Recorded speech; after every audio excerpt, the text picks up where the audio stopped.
tātou tui ki waho tui tātou te tangata kei te kaupapa o te huinei, kei te kaupapa o te rangi nei, mōri ora ki a tātou katoa. Bind above, bind below, bind within, bind beyond, bind us the people to the purpose of our meeting, to the purpose of this day, breathe life into all of us. Welcome, councillors, staff, members of the public, and also to our participants on Zoom. We do have Councillor Hill on Zoom, and we have Community Board member Mr. Armstrong on Zoom, as well as staff and the media. If I could just remind participants that the meeting is being recorded, and you can view it at your leisure later on the council's YouTube channel. If you could keep your microphones off unless you're speaking, and if you wish to speak, indicate with your hand. The toilets are out these doors and to the left. Just a reminder that the media are present, and I think that covers the formalities. So we do have apologies from Councillor Greening. I'll just check with the media this morning. Oh, all right. We have apologies this morning from Councillor Greening and from Mayor King. Is someone able to move that? Moved by Councillor Walker, seconded Councillor Dowler. All those in favour, please say aye. Against, carried. That takes us to the public forum. So we do have Joanna Santa Barbara this morning in the public forum. So welcome, Joanna, and if you'd like to come up to the table, and yeah.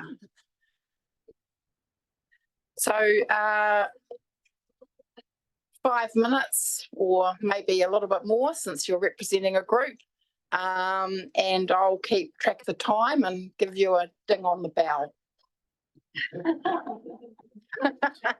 Thank you, Christy. Thank you very much. Kia ora koutou, ko Joanna Santa Barbara tōku ingoa, and ngā mihi kia koutou from Nelson Tasman Climate Forum.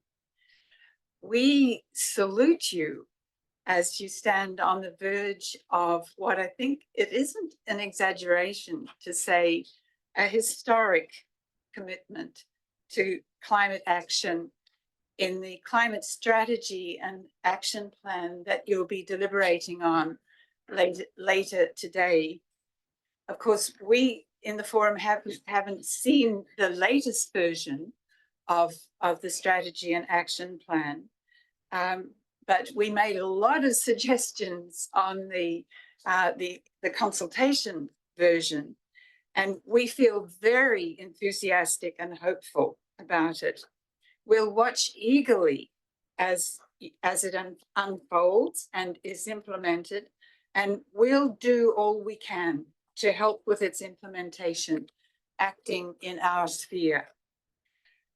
Today, we want to bring you a particular message of our enthusiasm to encourage you in this very fine work. And my colleague, James Moran, will... We need to... Oh, I don't need it on. Zoom can't hear you. Yes, Zoom people can't hear if you don't have your microphone on. Thank you. We need to wake up. We need to wise up. We need to open our eyes and do it now, now, now. We need to build a better future, and we need to start right now. We're on a planet that has a problem. We need to solve it, get involved and do it now. We need to build a better future. And we need to start right now. Make it greener, Make it greener. make it cleaner, Make it cleaner. make it last, make it fast and do it now. We need to build a better future. And we need to start right now. No point in waiting or hesitating. We must get wise, no more lies and do it now. We need to build a better future. And we need to start right now. We need to wake up. We need to wise up. We need to open our eyes and do it now. We need to build a better future. And we need to start right now. We're on a planet that has a problem. We've got to solve it, get involved and do it now. We need to build a better future. And we need to start right now. Make it greener, Make it greener. make it cleaner, Make it cleaner. make it last, make it fast and do it now. We need to build a better future. And we need to start right now. No point in waiting or hesitating. We must get wise, no more lies and do it now. We need to build a better future. And we need to start right now. We need to build a better future. And we need to start right now.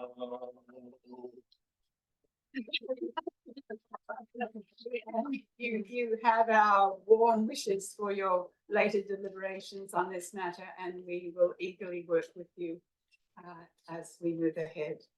Thank you so much. Well, thank you so much for coming in this morning. That was really very uplifting for the start of our meeting, and you might now be, of course, a YouTube sensation. So thank you very much.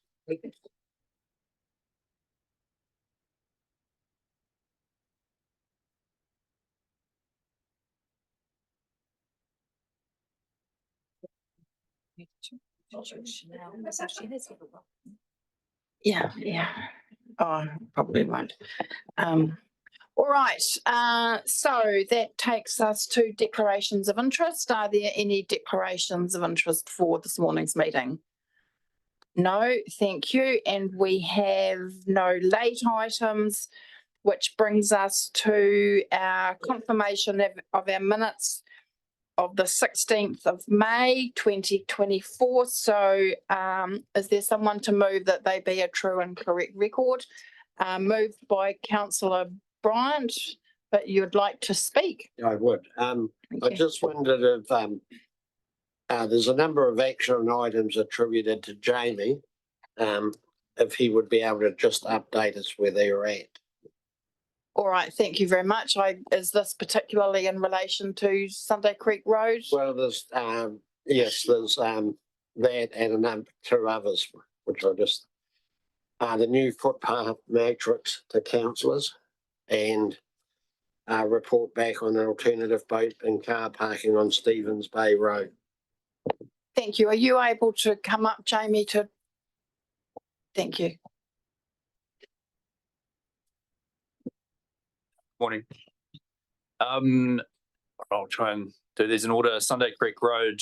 So one of the assertions was that there was gravel being left in the surface water channels by the grader and potentially in culvert inlet. So the day after that meeting, the maintenance supervisor went and had a look and found that that was not the case.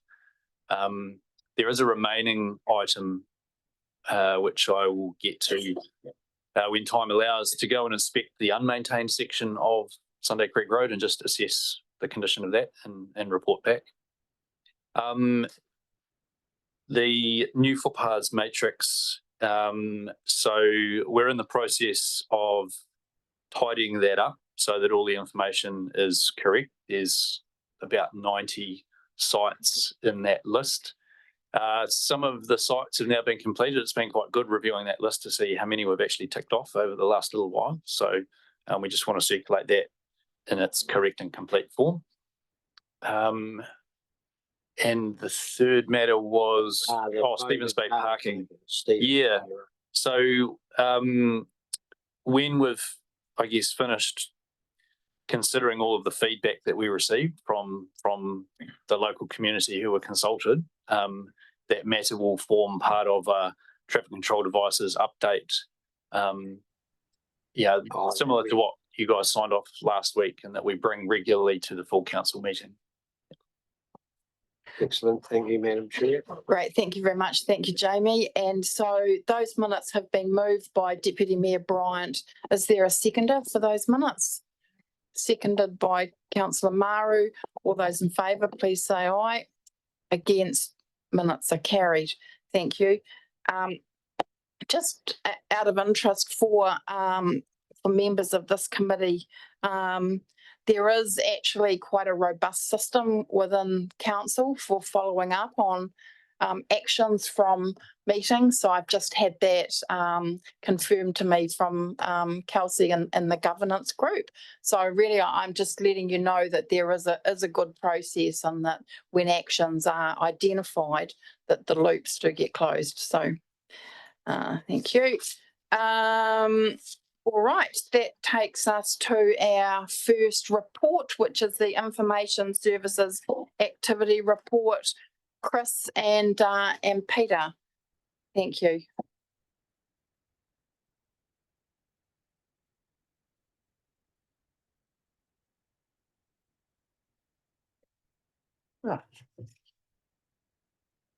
Good morning, everyone. So you've seen the report. I don't think anything significant has really changed since we've written it. So happy to take questions or elaborate on any of the points within.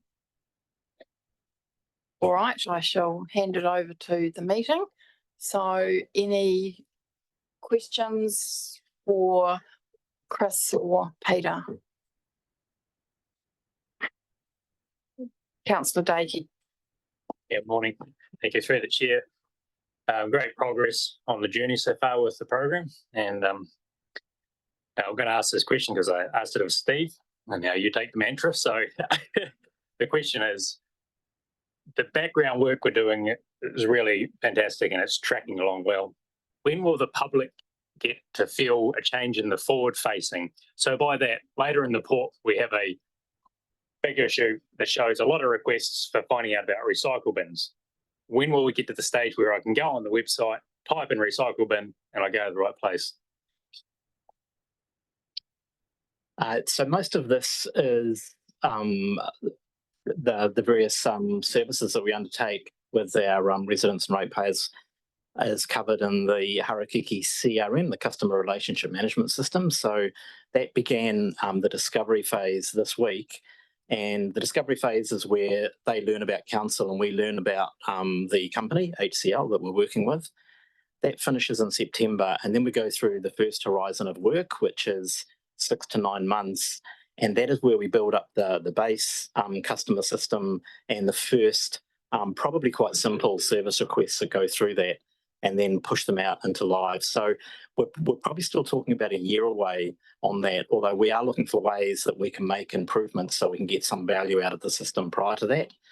But once those first requests go live, and it'll be things like a generic service request, what we call compliments and complaints, just people touching base with council with something they need to talk to us about. They'll then have the option of going through a digital portal, using their smartphone, calling up on the phone, coming in face to face. But it will be a singular, consistent process that drives underneath it. So, long-winded way of saying we're still about a year away, but we hope to get something up and running prior to that so we can get some value in there.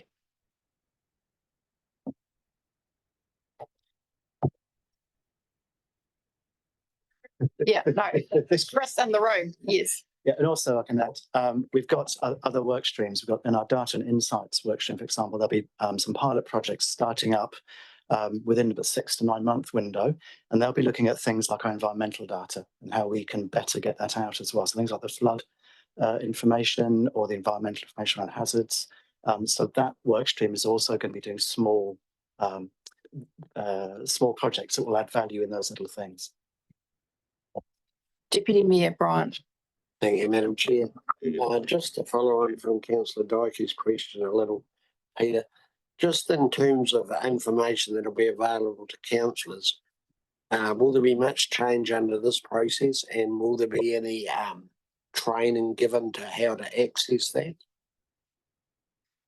Yeah, one of the things that can come out of this is that we can have more information around the types of questions that are being asked.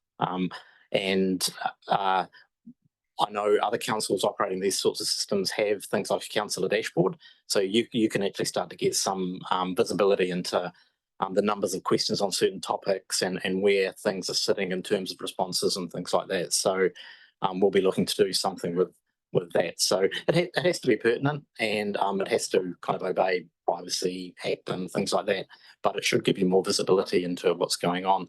One of the really good parts of the system is that it gives visibility. At the moment, we have a separate email system to a mapping system, to a customer system, to a phone system, and it's not joined up, but this system starts to bring all that in one place. So you can see not only any email interactions you've had with a customer, but also the phone interactions you've had, web and mobile interactions all in one place. So you get the complete story.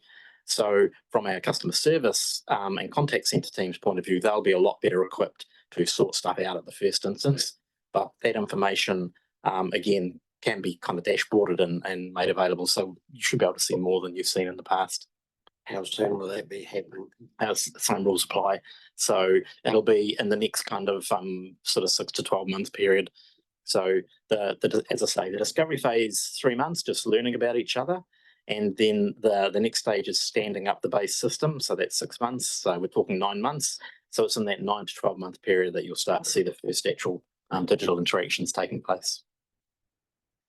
Yeah, for you, even with the current system, there's some frustrations, and I just express, like, I think of the Shade Tasman, and if you look on there about the leases for the Scout Den in Wakefield, it tells you all the details to, what best I can make out, shows you how to put in a submission, but it doesn't actually show you the current submissions like previous processes have done, as far as I'm aware. But yeah, just wondered if that's my ability or it's actually the process. But I'd need to follow up with the comms team, because Right. I'm no expert on the shape system. Oh, is that myself, not- actually? right. That's okay.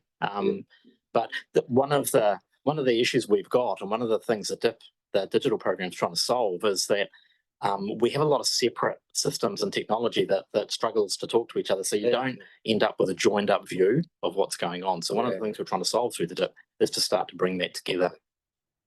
Sean, I can expand a bit on that with this Data and Insights project, which I mentioned just now. So that is also in discovery, which is an IT phrase, I think, for that initial start of a project. And the vendor Datacom is speed dating with about 90 staff to find out what our data looks like across the council, and what people are saying, it's fragmented. So just in my space of project information, there's something in financials, there's something in the project plan software. I've got a spreadsheet of deliverables. I've got this. It's all over the show. Yeah. And I spend a lot of time, bringing that together into a view for people.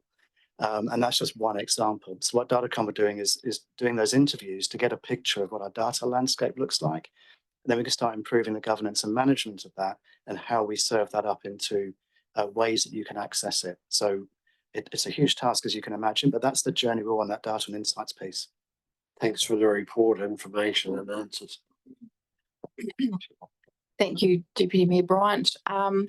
Just a couple from me. So I've said it before, but congratulations on where you've got to with Magic. I mean, I think that's brilliant to mitigate that risk, get it up into the cloud.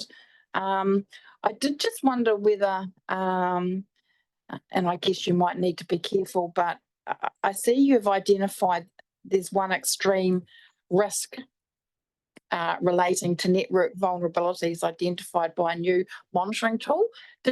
Are you able to expand on that a little bit without exposing the council to an extreme risk by talking about it?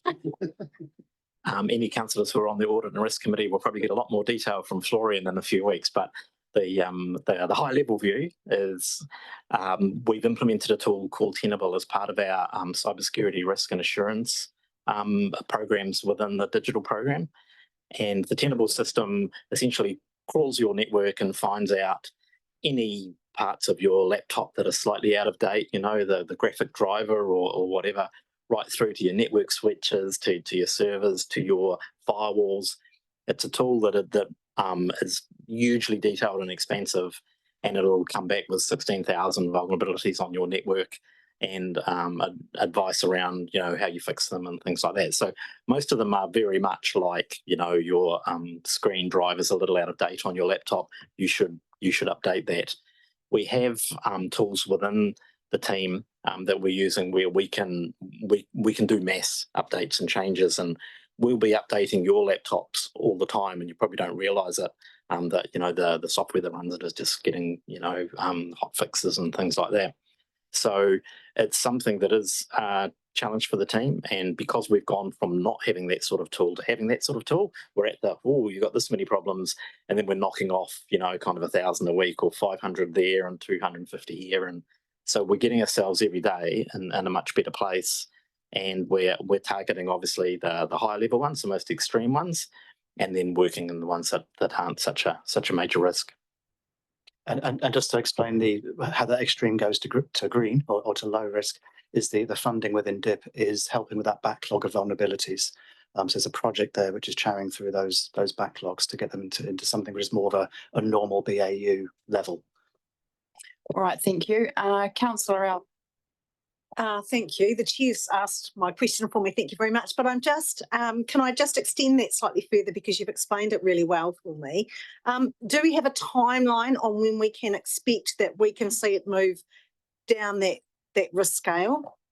Yeah, through the Chair, that project is probably, I think it's about 6 months of effort, depending on the other priorities in the programme and how we deploy our team. So there's funding sitting there to resource that, and they're prioritising what they call the critical and high vulnerabilities and working through those. So I can get a more detailed report next time about how that's going, if that would be helpful. All right, thank you. I'm looking, there's a resolution up on the board to receive the report. If there are no further questions, I'm looking for a mover. Councillor Butler, thank you. Seconded Councillor Maru.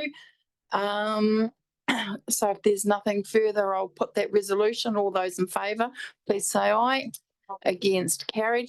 Thank you very much, Chris and Peter, for all your good work and for your recent new role, Peter, I think. Thank you.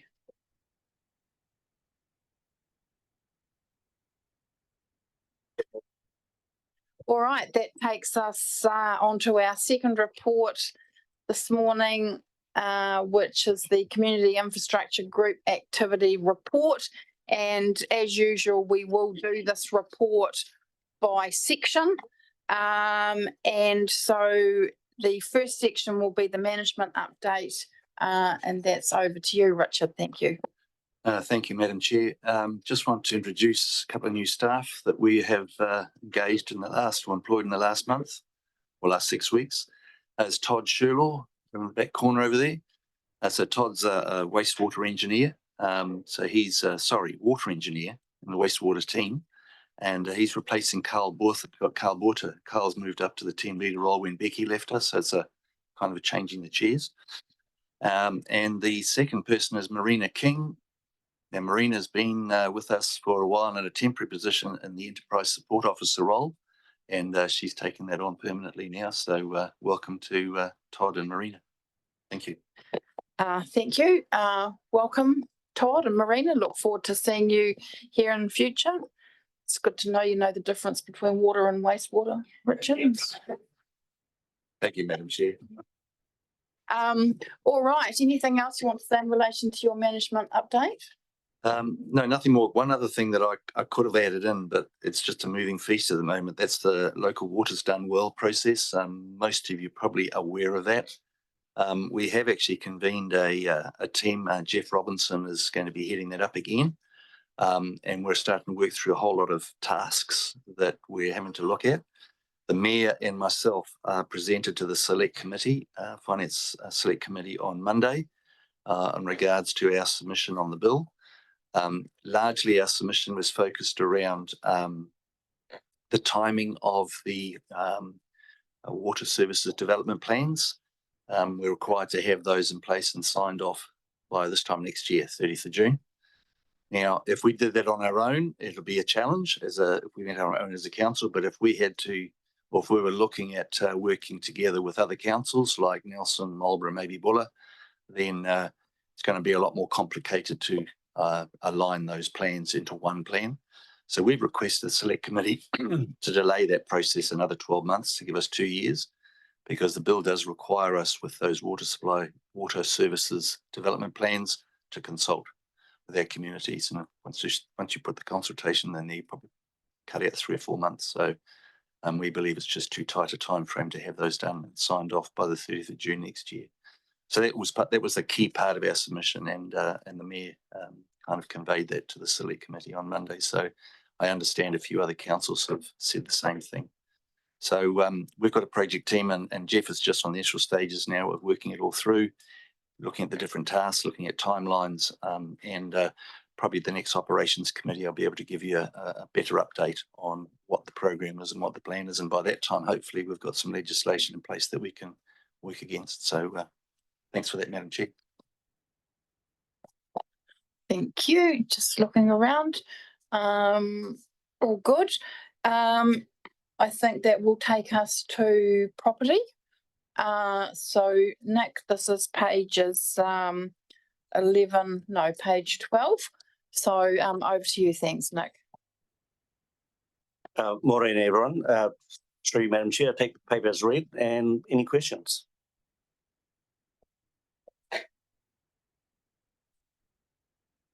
Deputy Mayor Bryant. Thank you. Not so much a question, but very much a compliment, Nick, on the wonderful job that was done at the Wakefield Toy Library building. Well done. Looks tremendous and well aligned with the heritage theme for that township in times. So no, great. And thanks to you and your team for managing that process. Really well done. I did have a question about the Motueka facilities, but I thought they might be better left to the Motueka councillors. They might know more about it than I do, just around the old library. That's something you want to cover off? We do have a question coming up next from Councillor Maru. So Right. shall we leave that for Councillor Maru? All right, thank you. So Councillor Maru. Thank you, Madam Chair. That's just assuming that's my question. I've got another question first, and it is about library. So in our last meeting, we heard about the roof and the engineer's report, and the question was there recourse from the original engineer? Either I've missed it or I don't see it mentioned in here. So that's the first question. That's in the report under section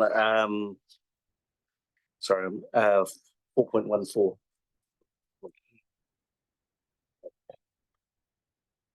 Essentially, we back in March 2021, a report called an initial evaluation, an IEP was done on the library. No structural faults were found. So it was considered unnecessary to do a DSA. We installed the solar panels in 2022 based on the report. What we didn't anticipate was the roof deflection that occurred in there. So I guess after that we got Scots in to give us a report, and they also inquired with the original people who did the initial evaluation. In hindsight, perhaps we should have done a more detailed seismic assessment of the building, but we had not. So just to follow, so the IEP and the IPA report, are they the same report? Yes. Okay, so got that. So what we're saying is that perhaps due diligence on behalf of us wasn't fully completed, and that's where we've ended up today. Okay. The old library, when does that end? I guess so. Back to the community board again for potentially another option and some other information. This building's been emptied for how long now?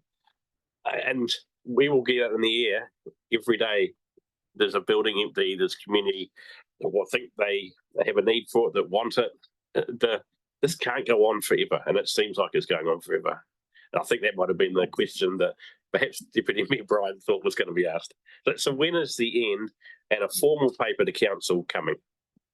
All right, Mr. Kirby. The committee will know that we went to the community board last month with a report and recommendations to come here. We have had further requests for information to be included that hadn't been included in that report. And some of that information was probably going to create problems around this council table when it was considering that report. So we felt we needed to deal with that particular information before we come to council, and we probably need to go back to the community board with that new information to see if they still stand by their original decision.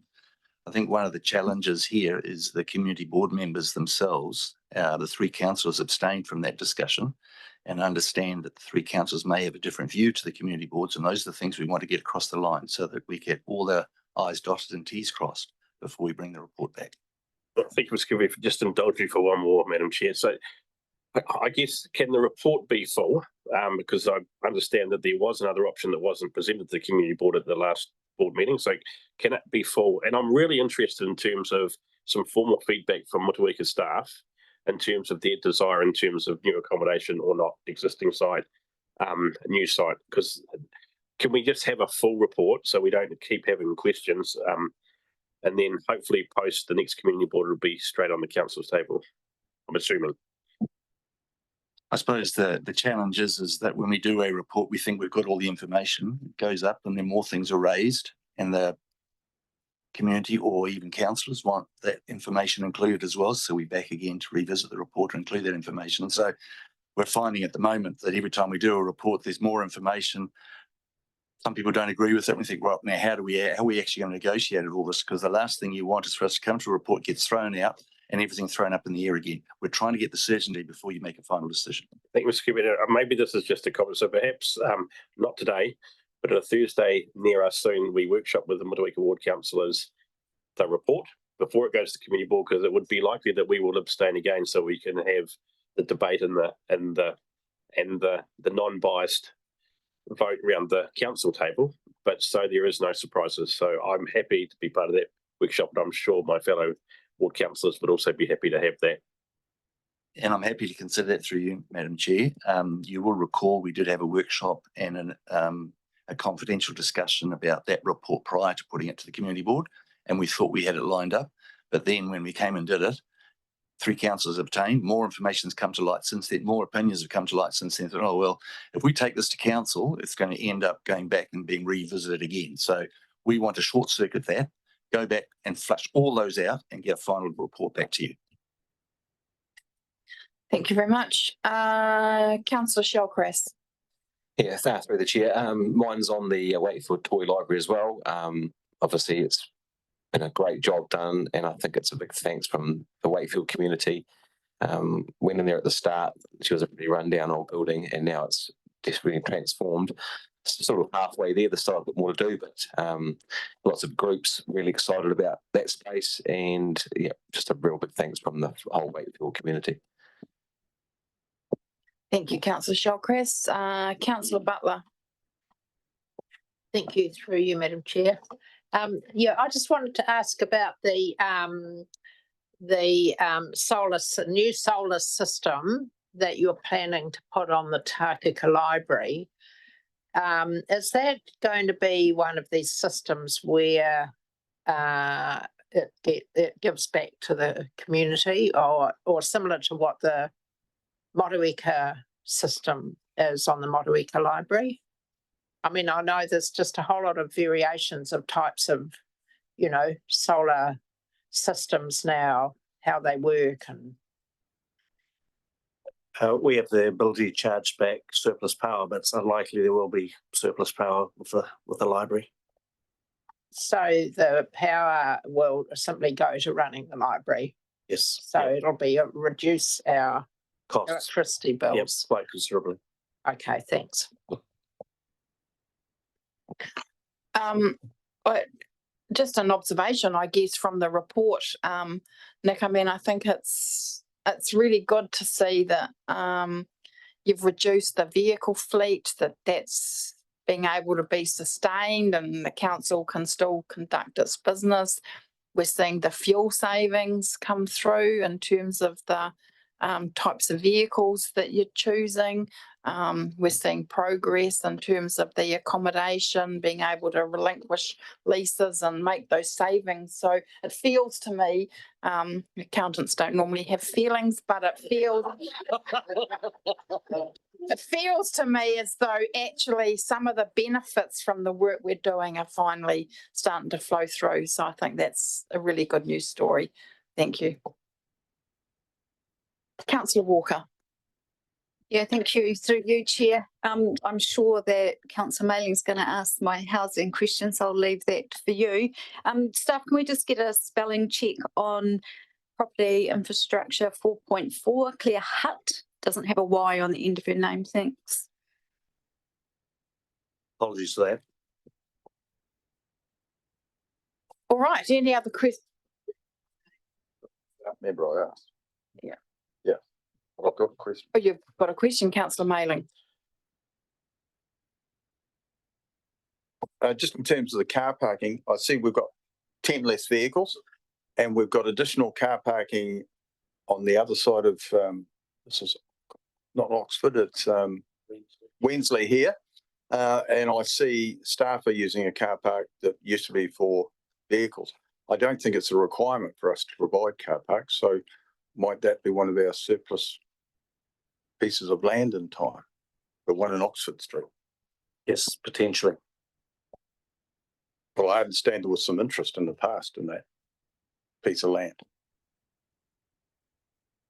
The adjacent owner has approached us regards selling a bit of land. We're waiting an offer or a proposal in writing. That's good to know. Thank you. Yes. You'll recall at the result during the deliberations on the LTP, you were wanting to sell land over the next couple of years. Well, we're actually collating all the properties that are available, and that one is included in that. I'll be just nervous about making an arbitrary decision until you've considered that whole concept, all the properties and what we do. Yeah, I'm sure it will be considered carefully. Councillor Butler. Thank you again. Yeah, thanks. Just about the Tākeka Service Centre Annex.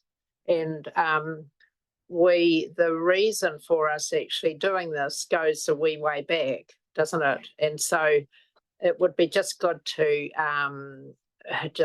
outline what the reasons are that we need to have some lab facilities there.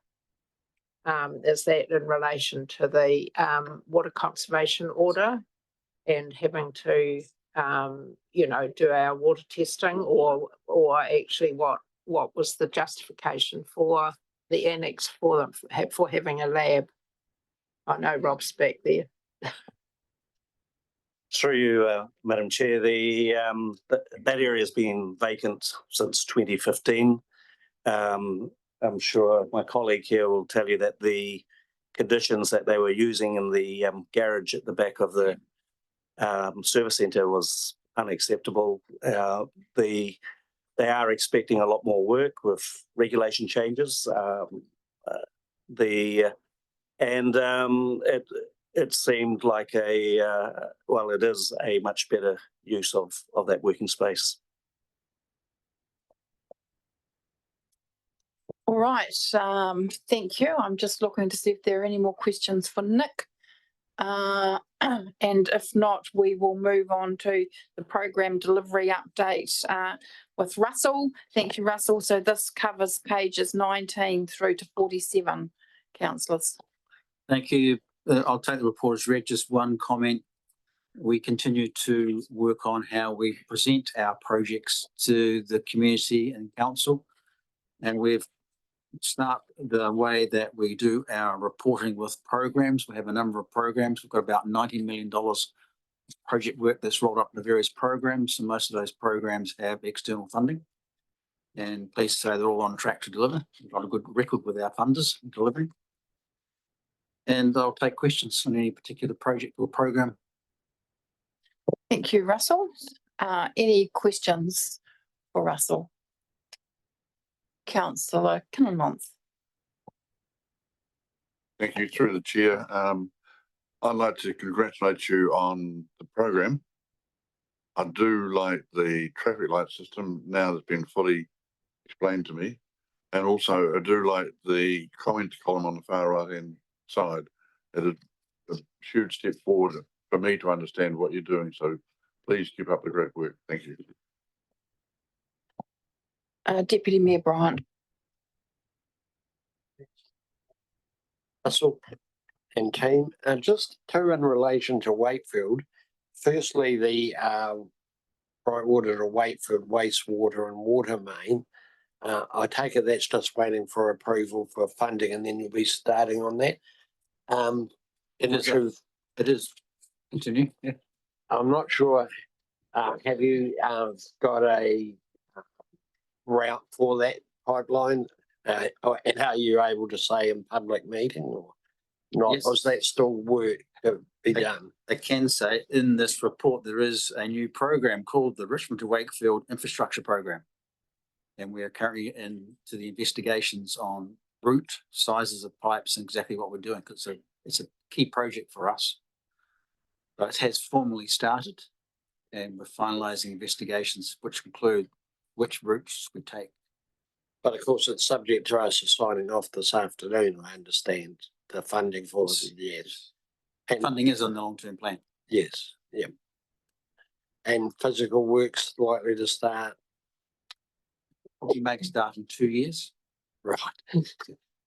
Okay, and just in relation to that, I think it's 1327 in relation to the tanker filling stations.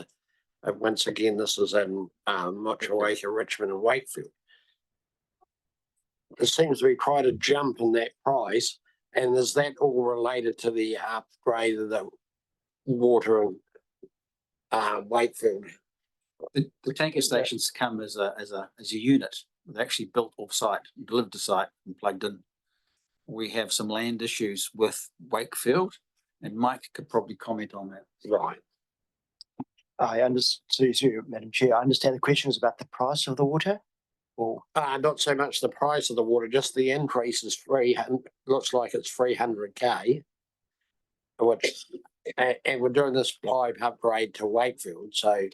yeah, so we've the cost of the unit in Wakefield became quite expensive because of land issues and accessibility. We've got an alternative site in Brightwater that we are working through a local company with.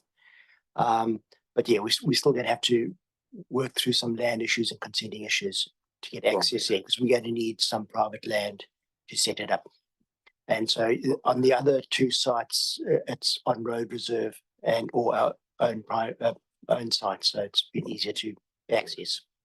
I guess that makes some sense when the water's coming from Brightwater to Wakefield to have because the cost of for water fill between Wakefield and Brightwater would be minimal, I would have thought, and transport costs. Because the unit's actually built. Yeah. Just finding a place to put it. Right. No, that's good. I think that covers it, yeah.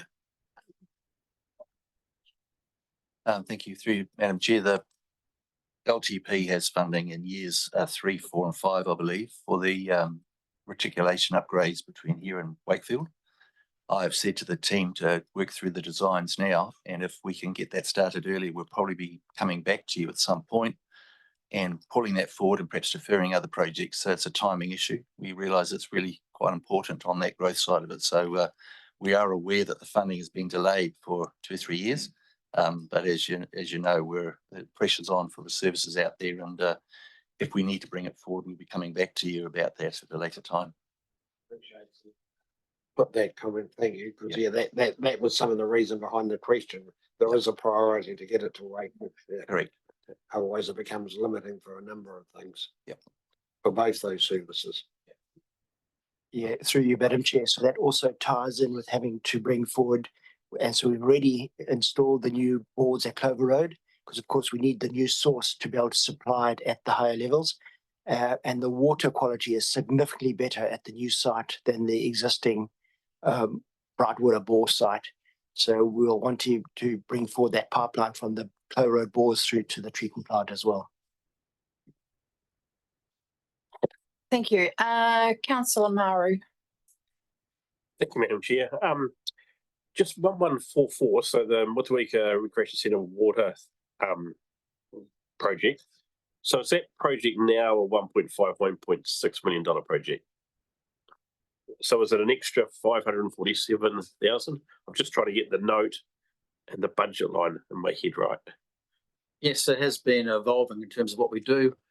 The original proposal has been watered down on the pun because the Motueka water treatment plant is providing water. So the way we deal with it has changed in terms of we're not having a big station there anymore.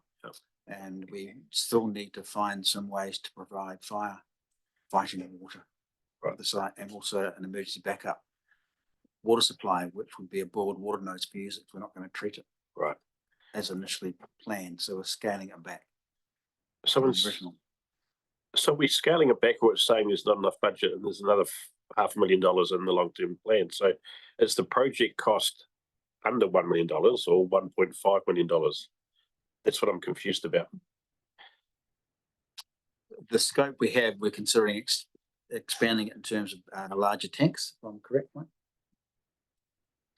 Yeah, I missed the recreation centre. Yeah, so we've got a 400 cubic meter tank going in there, which is what was always planned, and a pumping station to boost the flows to the required flows and pressures for firefighting. Perhaps if I take you to page 24, the commentary says we've got indicative pricing and realised not enough budget to complete the project, so it's on hold. New long-term plan indicates an increase in budget of 547K. The approved budget for this project was 1.075 million. Is the total project now 1.6? Yes. Yes. Thank you. Okay. And if we go to the other Motueka one, which is page 28, the roundabout, has Rob submitted that application for the variance to use? Have we yesterday, which are looking promising. Okay, so we haven't had, it's been submitted, but we haven't had confirmation whether it's been approved yet. We're hoping to get that in writing soon because this meeting took place yesterday with NZTA. Great, thank you. Cheers. Thanks. Thank you, Councillor Maru. We've got Councillor Dakey, then Councillor Dower. Thank you, through the chair. With the, there might be Russell or Richard. With the Richmond Stormwater Program, there's some relatively big numbers in there. You know, we've got the Reeds Andrew Drain, we've got the Richmond South Project, we've got Brook Creek, we've got Lower Queen Street Bridge. So a lot going on in that space.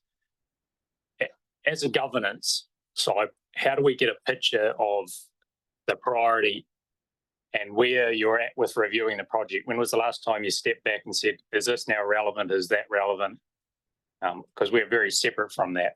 So there's some pretty big numbers here. And I mean, there's a lot of property acquisition in this space. Has the team done a review and said, is this still a priority as such? I'll say, yes, we do. The challenge is the original design was based on specific rainfalls, and the catchment area was into Richmond South. And obviously that was the limitation on growth around there, is that we need to get the stormwater sorted out. Probably the question's more about, with the increased intensity of rainfall, whether we've undersized what we've done rather than review and downsize it. The problem at the moment is that we've got a nice large Brook Creek going through Richmond West.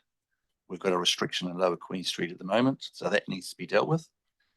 The plan further up with the property on the south side of State Highway 60, that was always in the plan to go through to develop Richmond, and develop Richmond South. Nothing has changed in that respect, if anything, in terms of reviewing.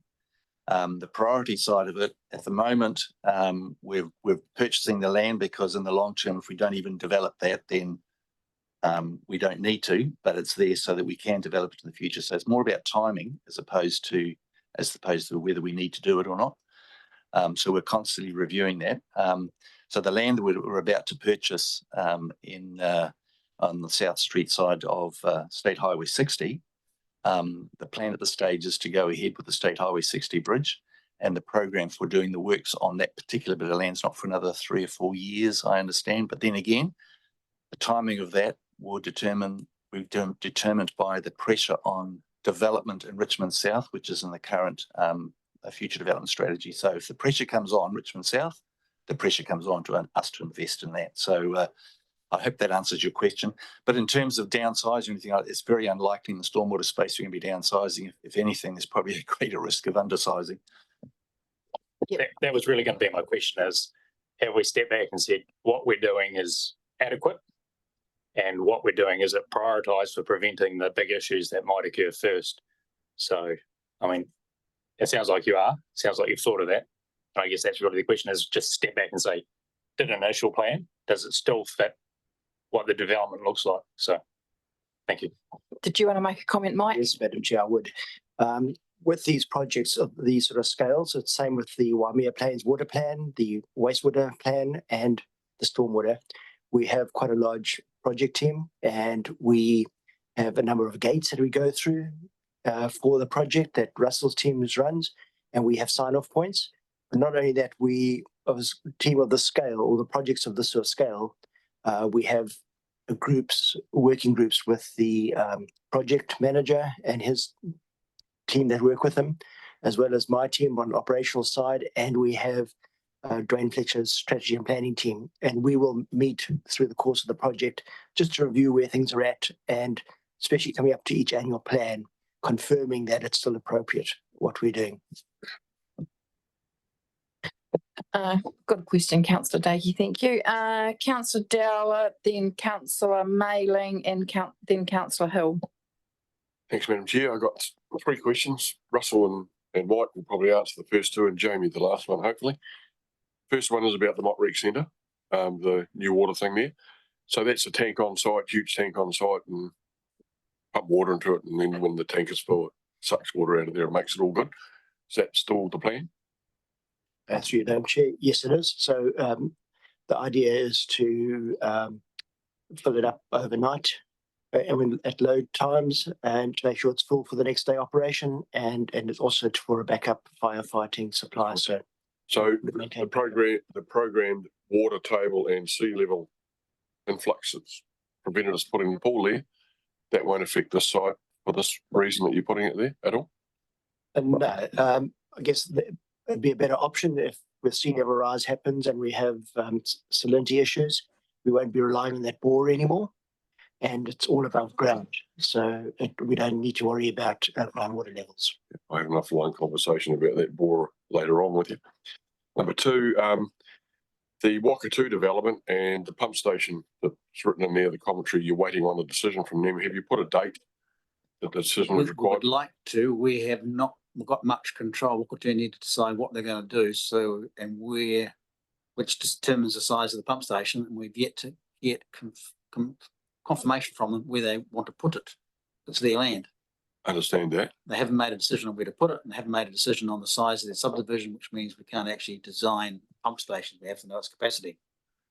We're going to keep waiting and waiting for that decision to be made. That's fine. Yeah, no, daily the costs go up, eh? Right. Next comment is the roundabout on Manoy Street. Have you spoken with Parks and Reserves beside you there about ducting going under the roundabout that we talked about in the long-term plan, putting possible heavier power cables down the sports park, which this is for you, Jamie. Yeah. To make sure we've got the infrastructure, and so the power cable will be put in later on. Yes, my understanding is we have. They've made future provisions for that very reason. Cool. That's allayed my fear. Thank you. Councillor Mayling. Well, my question's of Russell, but it probably needs to go into possibly confidential for us, so I'm happy to leave it to the end of the meeting. All right, thank you. We'll come back to that then. Councillor Hill.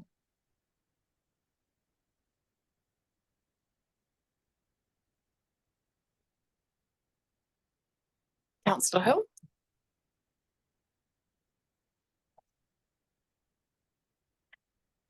Thanks, Chair. Lost my mouse. Sorry about that. Just want to make a comment about the Mutapapi path that's been the completion's been done there from Fonterra up into Mutapapi Street, and it's such a great job. And as noted in the report, people are appreciating it. It looks very good. There was a comment made around maybe on a community Facebook page around the positioning of the island in the middle of the road, which is quite near where camper vans are going to come and park to turn into the waste dump there. And although it's only sort of over probably 2 or 3, maybe 3 weeks, there's not a lot of room for them to get in there. Once there's a camper van in there, they don't seem to sort of move as far forward as they possibly could.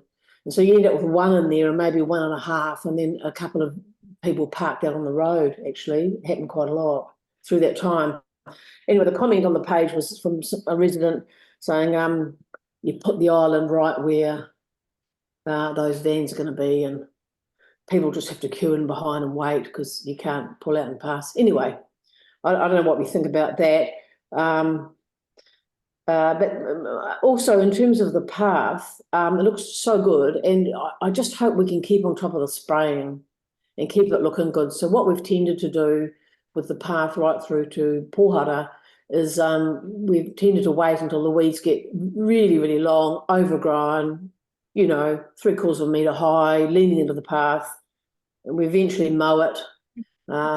Or we're spraying it when it's really long, and that path now has been was mowed a little while ago and sprayed, and it's looking the best it's looked for quite a while, which is great. But I don't quite understand why we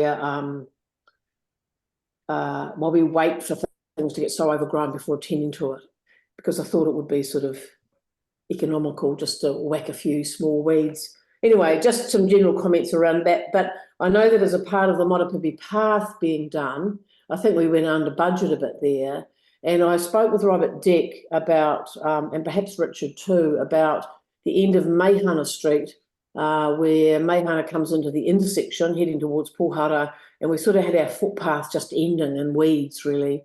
And that's been cleaned up and a gravel path put through to the edge, so people can now bike right to the edge, to the intersection, and get back on the path. So those little things make a big difference, to the kids going to school down there or coming home from school. So thank you for that. And just want to note that the Tākehā Youth Bike Park, so though we've lost the funding for that, which is such a shame, I just wouldn't want that to go off our radar. And that I think we had some money set aside for detailed design earlier than the Better Off funding came in. I don't know where that's still sitting now, but would hate to see that project lost as a result of that Better Off funding when us not being far enough along the track. Thanks. Thank you. Maybe a comment from you, Richard, and then maybe Jamie will go to you with a comment about the maintenance of that cycle trail. Through you, Madam Chair, thanks for your question, Councillor Hill. We've had discussions with Fonterra, as you're aware. They indicated that they were able to release some land that they own for the bike park. Because the funding has been lost, the urgency's gone on that, but Fonterra are still looking at options, and we're keeping the door open. My intention on keeping the door open is that I know there is a demand for this, and it's a case of priority. And if we can get some form of indication from Fonterra, we may be coming back to council to revisit its priorities and whether it wants to allocate funding to actually build that bike park. It is going to be a significant item, and it's something that's going to require some consideration. I know the Motueka one was, 250,000 to build. So those are the sort of figures we're talking about. So unless we can find some funding from external sources, I know we did for Motueka, But we're still having discussions with Fonterra about finalising an arrangement on the use of that land, and hopefully we'll get some resolution on that over the next month or two. Thank you. Jamie? Yeah, through the chair, just about the vegetation maintenance. I mean, I'll just note that vegetation maintenance is a bit like looking after your hair. So you always look a bit scruffy, you know, when you're due for a haircut, unless you're in the privileged position of I'm speaking for myself, of course. But having said that, it is something that we've talked about specifically around that path, and I think we've talked about it previously. We've talked about it with the contractor and just making sure that that is given sufficient priority, given its importance to the community. Thank you. Thanks, Jamie. Anything further, Councillor Hill? No? No, all good, thanks. All good, thank you. Councillor Shelker. Yeah, just on that Motueka bike park, there is still definitely an appetite in the community over there for that project. I've been dealing with a guy that actually works for Fonterra. Obviously, it's just about the land, so definitely we don't want to lose it off the radar. It's just obviously confirming the land, and I'm sure there's definitely enough ability over there for them to kickstart that project. Thank you. Just a question from me. I see we've got the Port Tarakoe office block. Nice picture there. Is it going to have a solar system installed? It's been designed and engineered to put solar panels on top. We can, just depends on how the final pricing goes to whether we can afford to do it first up. But it's intended to run a system. Good. We're just doing the final costings, design and costings at the moment, because it's got a fixed budget of 1.6. And our intention is to ensure that structurally it can just be bolted on top. And if we can, we'll put it on as part of the build. Thank you. All right. So any further questions in terms of the program delivery update? So thank you, Russell, for your report. Councillor Kinninmonth commented on it. It's good and clear and easy to follow. So thank you for that. That takes us to waters and the waste update. So Mike, so this covers pages 47 through to 64, councillors. Thank you, Madam Chair. Good morning, councillors. I'll take the report as read. The only comment I've had is the rainfall event over the weekend had a lot more impact on Motueka treatment plant than what we anticipated. The flow was the second highest flow we've ever had into the ponds. And the previous highest was 17,000 cubic meters. We had 16,000 cubic meters come in over a 24-hour period. We normally have 2,500 cubic meters a day. So it's put the whole system under pressure. It also has loaded our membranes more than they need to be loaded. And if we're not careful how that is handled, we could cause permanent damage to them. So we've had the suppliers of the membranes on site this week. That was planned already anyway, to try and optimize the cleaning cycles. But yeah, so that's an indication of the sort of pressure the treatment plant itself is under, and we don't have a lot more capacity in these sort of events. Yeah, and at the moment, the pond levels are high as a result. So we're having to sort of balance how much we can push through the treatment, the membrane filtration, and how quickly we can drop the ponds before the next lot of rain comes in over the weekend or just after the weekend. So it is quite a balancing act at the moment. That's all for me for now. Thank you. Over to questions, and we have Councillor Maru. I'm really loath to answer this question, Mike. So is that an issue in terms of potentially stormwater infiltrating from Rewalker, Brooklyn areas into wastewater? It's stormwater on several sites. I've got a report coming in from Jeff today. We've done our investigations. We've identified 87 sites of inflow infiltration into the scheme. So that is part of the problem. But also we're getting infill development. We've got 2 more requests today to put in some additional accommodation there, and we got no idea how we're going to get it to the treatment plant and if we've got the capacity there. It's quite a significant increase to reduce some of REC accommodation and so on around the district. So we are, we might have to review what we do about the treatment plant upgrade in the future and when that's done and so on, because we are pushing it. And we know we've got issues below High Street with higher groundwater levels, and the intensity of the rain is certainly having an impact on what we do. So does that answer your question? Thank you. Deputy Mayor Bryant. Thank you, Madam Chair. Thanks for the report, Mike. Just a couple of questions, if I may. At 6, I think I'll start on page, can't even see the page number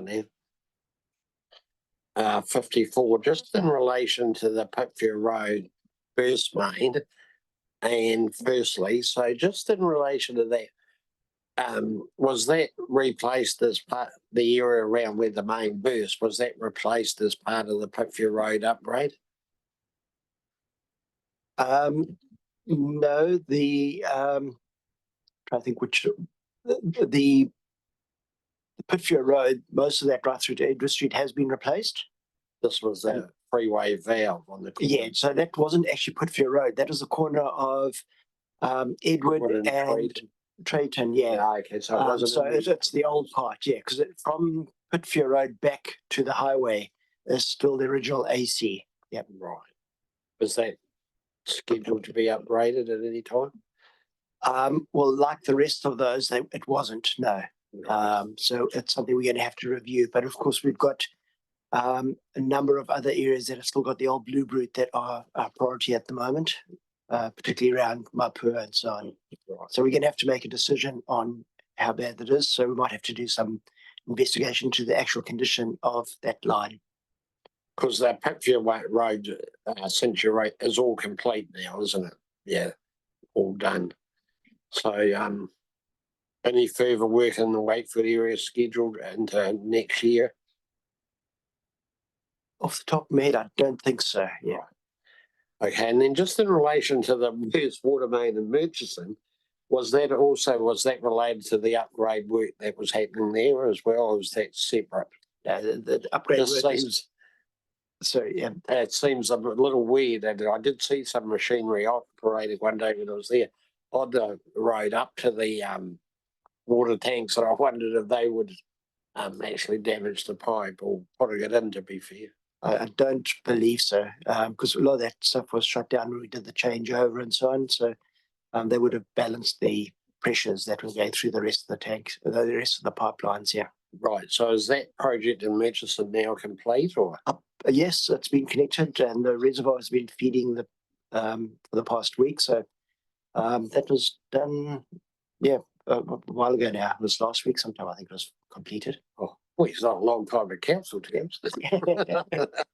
Yeah, so that's gone well. Thank you, Deputy Mayor Bryant. We've got Councillor Dowler, then Councillor Walker, then Councillor Butler. Mine's on wastewater. Do you want me to wait or just ask now? You can ask now. Okay. Just in your report, Mike, you've got about the manholes in the ground, and I understand that we've had a trial lining them with a special machine. Do we know, have been out and had a look to see if it's all good since that rain on the weekend? I don't think we've been out since the rain on the weekend, but I understand from Jeff's initial investigating them that it's worked well. Yeah, but I haven't heard anything this week now. I'm sure we would have heard if they had failed. I've got a very strong suspicion the water table's up to about 900 mil again, like it was last year. So if anything's going to show up, lift the lid now, you'll see it, that's for sure. Absolutely. Yeah. Councillor Walker. Thank you, through you, Chair. Mine's around the flood gates in Motueka. Is this the time to ask that? Yep. So I've had a local resident contact me concerned that the gates didn't close on Sunday morning. And as we've already tabled today, there was significant rainfall in our community. Is there a reason why the gate didn't close? It certainly did for the evening. But in the morning, it did not, which probably put us quite at risk of having Woodlands Ave, Huffin Street, Old Wharf Road, Rec Centre compromised. Now, we had a miscommunication. It was a call that 3.8 is the cutoff for the tide level. It's not, it's the tide level and the rainfall event. So it was on the margins of the tide to actually, and so when I first saw they hadn't closed, I assumed it was because it was under the tide, but it was actually a couple of centimeters over the tide trigger. I don't believe anything was at risk with that, but yes, we took the precaution and closed it the following one. But there was a miscommunication, and Downer did not get the message in time to activate it, because you can't do it as soon as you need it. You've actually got to prepare it well beforehand when the tide's at the changeover on the low tide, because as soon as you get a differential in the tide, the gates won't actually close. Yeah, so the tide was 3.8, you're correct. I guess for me, I felt quite uncomfortable when I found out it was a communication problem, and I guess I need reassurance that we've addressed whatever that communication problem was, so that we mitigate that happening again. Thanks. Yeah, we had 2 staff away and there was a gap in the system. Thank you. Councillor Butler. Thank you, through you, Madam Chair. Yeah, just about the trade waste discharge in Tākeka. My question just relates to communication with that company, and do we have open lines of communication, and do they actually do they say, communicate with you when they're, or your department, when they are going to actually go and dump a lot of this discharge into our network, or does it come by surprise? Because, you know, communication, two-way communication is so important in this kind of thing. And do we have that? Do we need to work on it more? Through you, Madam Chair, and the communication is really good. It's basically they've got the right to discharge that. It is us that had to ask them for permission to use their capacity that they own. So it was nothing to do with them and somebody dumping on us. They have paid for the upgrade, or paid for the aerator there to give the treatment more capacity, and they are paying over the next 2 years, paying off the extra rib that we've got there. So in effect, they own that capacity. So they can discharge any time, but if we've got an issue, we get hold of them and ask them if they can hold off at certain times. But they own that capacity and they can discharge whenever they like, but it does have an effect on our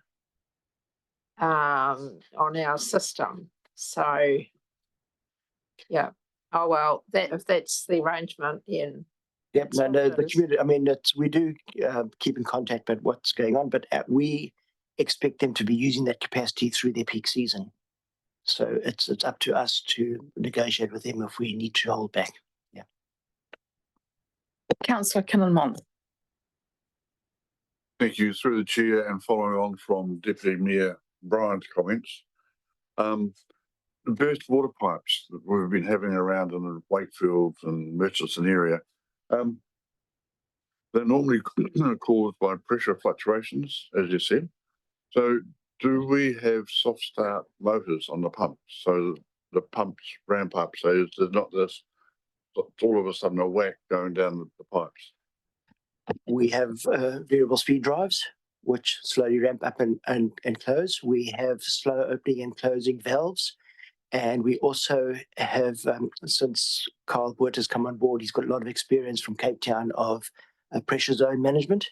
And we're putting increasing an amount of pressure control valves around the scheme. So at Wakefield now, for the past year or so at least, we've had to manage the pressures really well because we know those pipes are at risk. Those pipes that were at risk have all been replaced now. As I say, there's still a bit between Pitfield and the highway along Edward Street, but we need to do a bit more investigation as to how that, what that condition's like. As I say, that last break happened at the three-way valve. I don't think it was actually an issue of the pipe itself. It was more around the connection, I understand. Yes. Okay, and then one last question, indulge me here. Pomona Road Reservoir, that gives us up to 150 PSI, 1,000 and something or other. It is high pressure, I do know that. So would you be looking at some sort of pressure reduction system in there? Or maybe that's another issue to worry about later on? The pressures there are managed, and it's appropriate for where we need them, and we'll have pressure reduction valves where we need them. The issue there is more to do just with the Blue Brute pipes that suddenly fail. We know there's an issue with them, and we're working through that because of course the rising main itself, all of that was replaced not long ago, and so our main supply lines are actually pretty good. Thank you very much. I've got one question and then we'll have a question from Councillor Hill and then we will break for morning tea. Mike, in your report under paragraph 613, you've just given us a bit of a summary there in terms of people disconnecting from our various water supplies, Brightwater 1, Dovedale, Redwoods 1, 2. I mean, there's a bit of a theme there. And so if you just sort of sit back from it, what is that telling us? That's telling us that the cost of water in the rural schemes is unaffordable. And all the more reason why we need to look at harmonisation of costs across the district. And if we're going to do these upgrades, there's no ways those rural schemes can afford to pay the cost. So at the moment, all 3 rural schemes are non-compliant, and we've just recently written, basically we were meant to upgrade the open source surface water sources, which was Dovedale and 88 by the end of this year, and Redwoods by the end of next year. And we've recently written to Taumata Arowai with a enforceable understanding, confirming that we intend to have those schemes compliant by 2028. But that relies on us getting the LTP done and having the funding to do it. So yeah, I don't know if Richard wants to add any more to that. Yep. But that's our intention, is to have them within 3-4 years. All right, so just to, so we have, I mean, I think we sort of deferred the harmonisation approach we needed to get through the LTP, but looking at harmonisation, so that's in our work program. Yes, the harmonisation, you'll recall that during the LTP discussions, you wanted us to look at the harmonisation before the 1st of July next year, considering the annual plan. We did have a discussion amongst ourselves yesterday, the relevant parties, and I think at this point in time, we're going to come back to you in July, I believe. Alan's taken the pen on this, to basically outline a process that we think we need to do.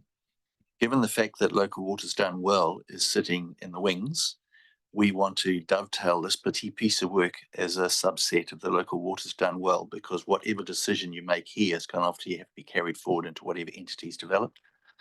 And so one of the advantages of that too is that we have got funding to do Local Waters Done Well, whereas if we do this on our own, it's not funded. So there's an ulterior motive, but at the same time, in terms of aligning what we do with what happens in the new water entity, we want to make sure there's not a disjoint, and that we've got a fair discussion on that. So it may actually mean, as far as process is concerned, that we'll be requesting council to review the 1st of July deadline next year and perhaps delay it 12 months so that we can actually dovetail it into the Local Waters Done Well. But you're right, and Mike has already outlined the disconnections that are occurring as a direct result of the costs. The challenge here is if they disconnect and we get into a really dry summer, all of a sudden they want to buy water somewhere, tankard water from somewhere, and which is fine. They'll end up paying, obviously, if they buy it from our water entities, but it does transfer where the water comes from, and they take on risk, and obviously they'll pay for it during the times when they need it. So that's a decision they're making personally on going forward. Thank you. Councillor Hill. Thank you, Chair. Just on the Fonterra business, when Celia was speaking with you and you were responding, I just had this notion pop into my mind that I wonder if there'll be points at which they would be thinking, this isn't going quite how we imagined. that you know that whether they'll feel like the restrictions on them are greater than they had anticipated or not. But in this case, when they're sort of informed about woo, is that just simply accepted as completely that's the deal? Perhaps I can answer that through you, Madam Chair. The arrangement we had with Fonterra, you'll recall, is that we had problems with our rapid infiltration beds, the RIBs, last year. And we were saying to them, listen, we've got a problem with our consenting issue. And that's when they decided, right, well, can we help out by funding another RIB? Yeah. And in recompense for that, because they did fund it, is this okay? Although we still own the facilities, because they purchased that out of deference to them, we said, right, that volume of treatment and conveyance is in effect reserved for you. And at the moment, that arrangement's working very, very well. What Mike was identifying was, listen, we've got another thing coming in here that's going to impinge on the capacity that you have purchased through us. Do you mind? What are you going to need over the next little while so that we can utilise some of that? And that was part of the arrangement, that any time that we had extraordinary discharge outside the Fonterra discharge that was going to potentially compromise the treatment plant, we were going to discuss that with Fonterra and say, listen, are you going to be reaching your maximum required treatment capacity from us, or can we utilise them up for this? So that's an arrangement we've got in place with them, and they're quite happy for that. So in other words, they have priority to utilise what they've purchased, but we have got the option of utilising it if they don't need it. And the understanding is functioning as both parties were anticipating. That is correct. In fact, we've got a very good relationship with the on-site staff at Fonterra. Our team and their team are constantly communicating to make sure we're both on the same page and that we don't compromise our resource consent conditions. Great, thank you. All right, thank you. So that will bring us to the end of the questions in this part of the report. Thank you, Mike. So councillors will break now for morning tea until 11:10. Thank you.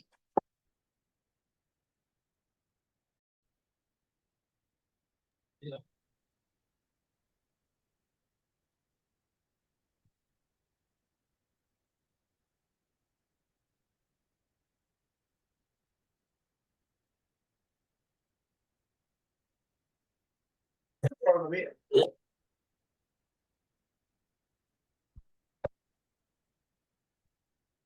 All right, so councillors and staff, we're going to move on now to transportation. So this is Jamie, thank you. This is pages 64 through to 78. Thank you, Madam Chair.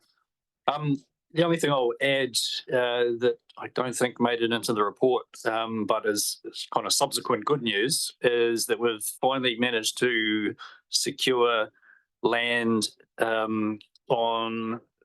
in Upper Moosheri for the path between the village and the rec centre. So that was a bit of a milestone for the team. That's the culmination of a couple of years of negotiations. So yeah, so that's a real positive. So that means that next financial year we'll be able to begin completing the remainder of the path. So some small sections have been completed as we've achieved agreements with different landowners, and now we can build the whole thing. So that's really good. I'm happy to take any questions. Thank you, Jamie. So we'll start with Councillor Walker. Thank you, and through you, Chair. Yeah, that's awesome. How are we messaging that out to a couple of residents in particular from that area? Because I think you'll be mindful that there's been a few pushbacks, and I'm just wondering how we're going to send that message out so people are aware of where we're at. Thanks. Yeah, so the project manager is in the process of working through exactly that. There's, the final design details to lock down, but he has been in touch with the community association or the residents association out there who have been instrumental in pushing for this. So they're a key part of letting the community know what's going on. So yeah, that's a work in progress. Councillor Dakey. Thank you, through the chair. We'll start on a good point, Jamie. Fantastic result on Queen Street with the raised crossing, constructed pretty much in a day. The road was open all but for one day. It was like the crossing appeared overnight. So really prompt, good work from the team that constructed that, and a really good result. I've had a few contacts from residents around Wensley Road, and in regards to the surfacing, and in particularly around concerns about value for money, about how we've staged the works, about how the surface is holding up. So to summarise, I guess they're feeling like we're back there doing the same work over and over. So would you like to give a comment on where we're at with the roading, if it's behaving as we're expecting, and what's the plan going forward for the rest of the year? Through the chair. So this, where to start with Wensley Road? So at a big picture level, we've talked before, I've provided information about how staff are having to make difficult decisions to manage our deteriorating road network through really constrained funding conditions. So that's the wider context. With regards to the work that's been completed to date on Wensley Road, in an unconstrained funding environment, we would have reconstructed or rehabilitated much larger sections of pavement much sooner, and we would have used asphalt surfacing over those. But in a constrained funding environment that we are working within, we couldn't afford to do that work last construction season. So the plan was to do holding repairs so that the road was serviceable until this coming summer, when we will do 2 sections of full reconstruction. So what's happened with some of the patches that have been carried out, the holding patches, is that a chip seal surface was used instead of an asphalt surface. Asphalt costs 7 times as much, so the decision was made it's a holding surface. So we'll take a risk. Like, this is I guess kind of what engineers do on a daily basis, is they measure risk and take hopefully appropriate risks. And unfortunately, what we've seen is some of the chip seal surfacings have not performed, and that's typical. In high traffic environments, sometimes those lower cost surfacings don't work as well as much higher cost surfacing. So it's disappointing that we're having to go back and touch up some of those patches, but that again is a holding treatment until the reconstruction. So the sections being reconstructed this coming season are between Surrey Road and Waverley Street, and from Chelsea Ave through to West Ave. So there is going to be more work to happen, and it's just a case of, we've had to defer some of these renewals purely for financial reasons. Thank you for that, Jamie. Explains, but just to clarify, I understand how we got to where we are. Do we have other roads where the same thing is happening? Have we, or are we going to change anything to bring, say, sealing forward? Because this really seems like the community in particular feel like we should have just resealed it. Understand financial constraints, but is this an isolated road, or are we aware of other roads where it's getting a bit like this? It would be fair to say that, what we've worked through with the long-term plan over the last sort of 6 to 9 months, and we've identified this as a key issue that requires additional investment, and we're all very pleased that investment is mostly forthcoming. So that'll enable us to do more of the renewal works that is needed. What that means is we're deferring fewer. We'll never have enough money to do everything that we would like to do. But yes, there are other roads out there that have been pushed further than we would like. and there's, you know, a wealth of information and detail sitting in behind that. I don't have any specific examples because it applies across so much of our network. Thank you, Jamie. That answers the question. I think the key thing for us is we in the LTP, we've certainly tried to, you know, the feel was we were adding a bit to it so that we're going to start catching up a little bit. And that's certainly what we want to do. And it's certainly what the community want to see. So thank you for that. Thank you, councillor Dakey. Councillor Kinnermonth, then Deputy Mayor Bryant. Thank you. Through the chair, I've got 2 questions and 1 comment. The comment is on Wensley Road. I was going along Wensley Road recently, going over the Pillows, and who overtook me on the right-hand side of the car? A cyclist. So congratulations. What you're doing here is improving the traffic flow for the cyclists, not for my vehicle. Secondly, buses. Where are the batteries on the buses? Are they on the roof or are they on the floor, under the floor? Through the chair, yeah, they're on the roof, so that the floor can be as low as possible to make it easier for mobility impaired people to get on and off. So it brings the centre of gravity up, so it makes them less stable than. Yeah, okay. The second question, Stafford Drive, where we've got the one-way section there with the bluff bit there. How did that bluff stand up in the recent wet weather? Or is that too early to comment on?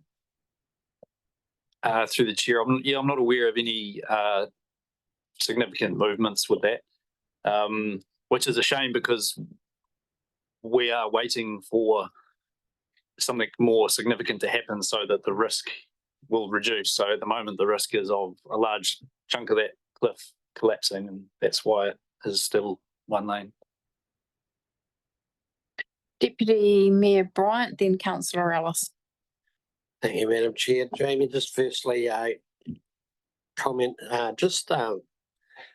in relation to Church Valley Road, and in some ways it does answer the earlier question because that was a road we left and then come back to because of constraints. Admittedly, it's a rural road, not an urban road, but we had the honour of looking at it with Drew on Monday.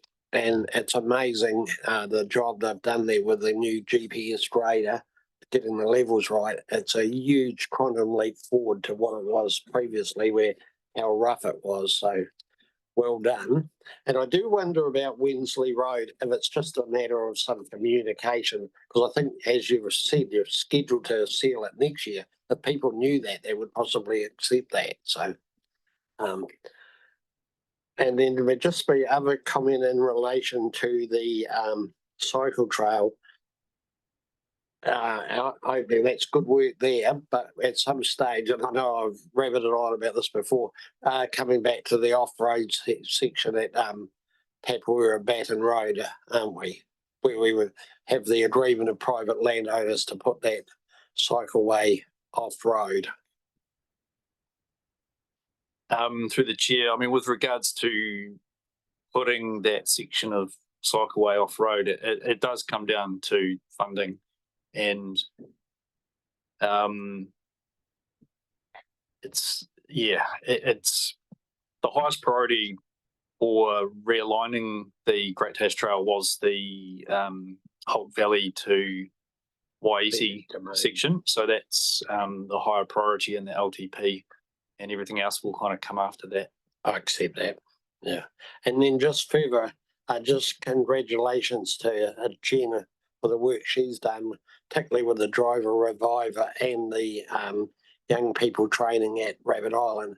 Had really good feedback, particularly about the young driver training. The parents are very appreciative of that, and in all communities, from what I hear. I just understand there's a bit of cost involved, or cost in people's times, because a lot of those organisations like fire brigades and some St John's are volunteers, aren't they? So certainly a good initiative if you could continue it. Yeah, I'll just make a comment on that. Yeah, we've been thrilled with the level of engagement and commitment from those partners in road safety. So the emergency services, ACC, and lots of companies that that help us deliver that. So yeah, it's been working really well. Thank you. Thank you, Madam Chair. Councillor Ellis. Thank you through you, Chair. Thank you, Jamie, for your report. I can actually appreciate it's a tough job you've got because the roads we're all looking at them all the time, and it's one of the most obvious things that we see when things aren't going as everybody would like to see them. And I appreciate your explanation on Wensley Road. There has been, quite a bit of frustration in the community that thinking it was going to be done, and we have explained that they were patches to drag us out until the next season, and that has failed in itself. So I'm pleased to see that we're working towards finding a solution there to nurse us through until next year. I do have concerns that we're going to have to repeat work, get more done, and that's not going to be budget that we can spend somewhere else, but that's sometimes just the way it goes given the nature of the contracts. Could you please, with this Streets for People work, there's been quite a bit of comment regarding the green paint used for the cycleways. Do you have any, and that there have been reports of accidents and cyclists and scooter riders skidding on those. Are you getting those reports? Notice that they're online. Are you getting them? And is there a solution forthcoming or underway at the moment? Through the chair. Yeah, so we tested, we've got a specialist skid resistance testing machine in to test some of the green paint areas that we had received concerns about. And we have subsequently removed some of the paint that was in the traffic lane approaching the Hill Champion roundabout. That was a particular area of concern because it's in the braking zone for anyone approaching that limit line. And so we're pleased that we've been able to deal with that. And we're looking at whether there are any other areas of green paint that are of concern and what is contributed to some of the areas that are not as skid resistant as we expected. There is a standard and a skid resistance measurement that the product is expected to achieve. So there's still work going on to investigate that. Thanks, Jamie. Councillor Dowler. Okay, Jamie, the funding from NZTA it's down a bit to what we anticipated. Simone Brown, the Minister, I was at a Petroid conference on the weekend in Wellington, and we were talking about it all, and he was quite adamant that there was a pothole fund and a maintenance fund. So you had to do the priority of your potholes out of one bucket of money, and that we were quite interested to find out. Well, I was interested. I said I must actually ask if we actually did get a pothole fund and a maintenance fund, or is it just all lumped in one and you do what you want? Through the chair, yeah. So in the table under item 7.2, what I've described there as maintenance, operations and renewals is a combination of the pothole prevention fund and all of the other maintenance and renewals work categories. So that's put them together. We didn't receive everything we requested under the pothole fund, and we didn't receive everything we requested under the maintenance or the other operations and maintenance funds. So, but overall, you can see the picture of we got 97% roughly, which is a decent result. So, can you just give me an estimated breakdown of what each fund was, or pothole fund with the other one, or don't manage we can't? I can provide that via email after this if you like. That's fine. Yeah.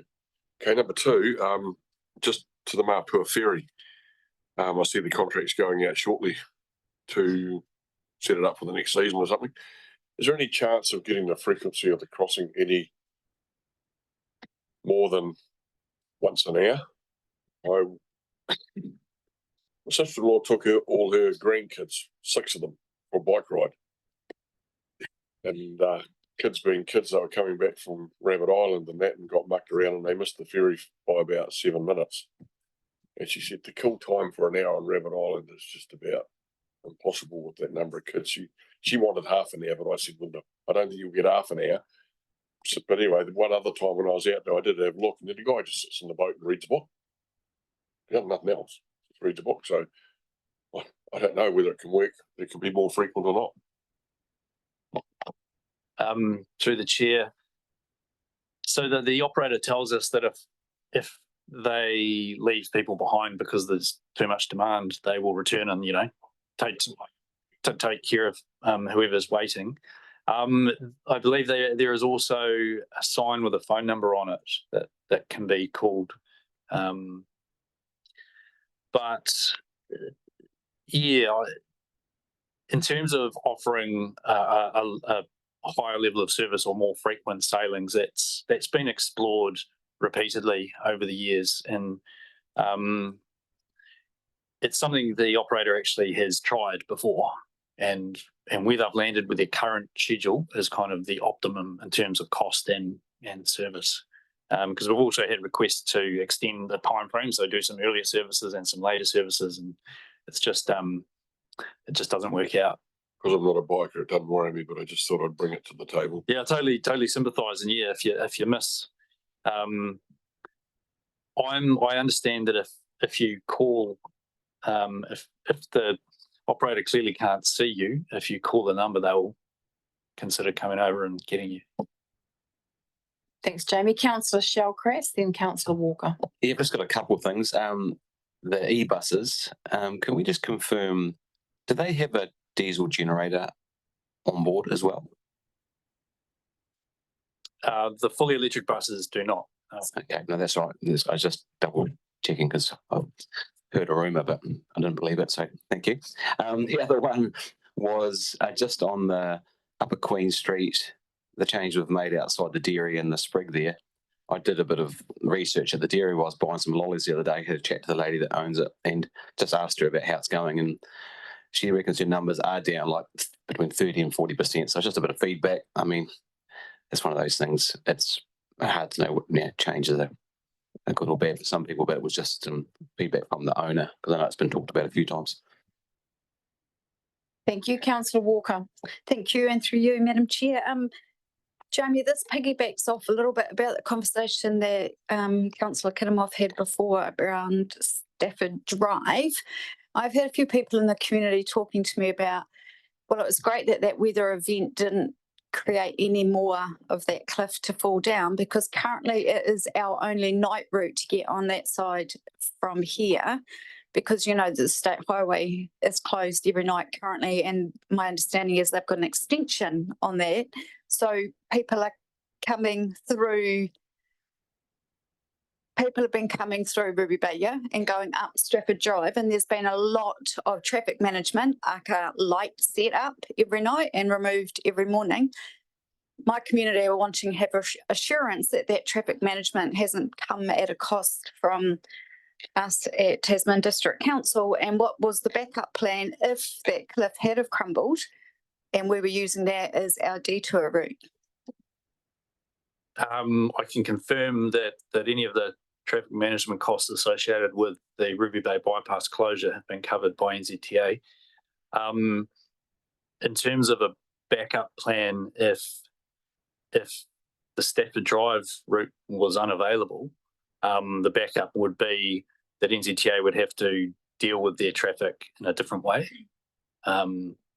So either reopen the bypass and suspend whatever works they're doing there, or take a different detour, which could have been via a number of various routes.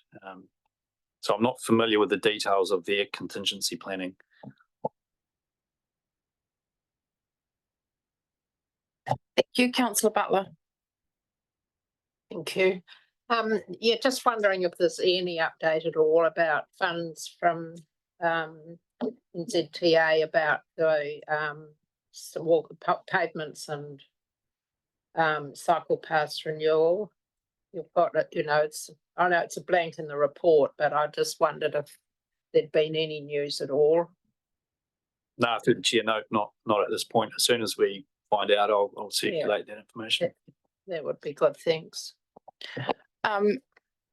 Jamie, I'm aware, you know, in Wakefield, for example, we've got the Great Taste Trail there, and I'm aware that the Wakefield Community Association has formed a band of workers who are volunteering their time to actually help with some of the maintenance along that trail.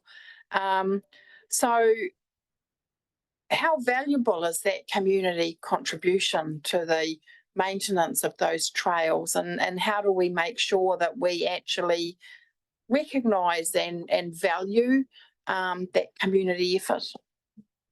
Oh, it's hugely valuable. So the way the wider Great Taste Trail is maintained at present is that we have a contract with the Nelson Tasman Cycle Trail Trust, and they are actively, working with volunteers and seeking out other funding streams to help cover the costs of the ownership and maintenance of that trail. And they do a lot of amazing work. And we're so grateful for every organisation or supplier or person who donates either materials, money, or time to doing that work. It's difficult to quantify, but we know it's a heck of a lot cheaper than if we'd tendered out that work to commercial operators. I'm not sure how the council wants to recognise those contributions. Yeah, I think it's just something that, should be kept on our radar. They don't want anything in return, but being able to from time to time acknowledge it and make our volunteers and our community feel that we do, value and respect them is always a good thing to keep in mind. All right, looking here, I think that takes us to the end of our questions on transportation. So we'll now move to the last section of the report, which is with you, Grant, on reserves and facilities. Welcome as well, Tony. Thank you, Madam Chair. I'll just start with draw your attention to an acronym that seemed to slip through the net, 8.17, and that's under the section about Motueka Rec Centre, TBI. And that is the BAC Institute. It's a physio that operates out of Motueka Rec Centre. So that's that. I'll take the report as read and I'm happy to answer any questions. All right, councillors, any questions? Councillor Mayling. Well, thank you, Grant, for your report. I was interested in the community housing waiting list, and I saw that it was quite substantial for Richmond. So my question is, do we work with Ministry of Social Development and Kangaroo in particular? Because to me, it's the same people in our community that have got these housing problems. And we are not the only provider. And I know the Official Information Act, or whatever it's currently called now, might cause us some strife, but it to me makes some sense if we can work with those providers. And I do note that we've got 6 more Kangaroo houses under construction with some very interesting fences in Oxford Street right at this moment. Just through the chair, so in answer to that, when we're considering applicants and applications or applicants, we do ask if they've also put their name down with any other agencies. So do have that information at hand, but we don't work directly with Kangaroo on the waiting lists. We do work with them more at the policy, on the policy side of things, and we do, and other housing providers as well. So in terms of our criteria, just to let you know, so currently got to have no more than $50,000 cash. You can't own a property, and you've got to be over 65 years of age. And there's other areas too. So if you're 55 and you're receiving a supported living benefit from MSD, you can be considered as well. So I guess there is a, Kāinga Ora also have a wider range of tenants as well, in terms of, you know, we obviously focus more on older people, but that's really the situation at the moment. But I'll take your point about working more closely. Councillor Walker. Yeah, thank you through you, Chair. Yeah, thanks for that response, because it's really important that we are collaborating with all those housing providers. I guess I'm not sure if this is your team, but it's good to note that Nick Chin's still in the room as well. So mindful that in the weekend we had an adverse lot of rain come through. We also, for a highlight in Motueka, held a Pacific competition in the rec centre, which I guess you may have heard that they had to play their basketball around that of buckets collecting roof rain drips. I've had a significant pushback from the rec centre. And just wondering, where does this roofing challenge go to from here? Somewhat embarrassing when we have people come into our area and have to work, which is somewhat hazardous, slipping around with leaking roofs. So I'll let Nick answer that one just through the chair, but obviously we have carried out work on that roof over recent years and more recently to patch areas. Through you, Madam Chair.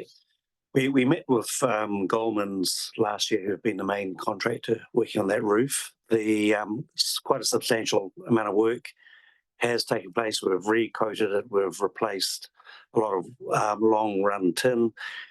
Their view is council needs to seriously consider how much more money we're going to put into it. It's an old packing shed. It's structurally very weak. If it's raining and the wind's blowing, water gets into it. The options are we can strengthen the building quite considerably, which would be a big cost. And I think the time's fast approaching when we look at if that building's fit for purpose.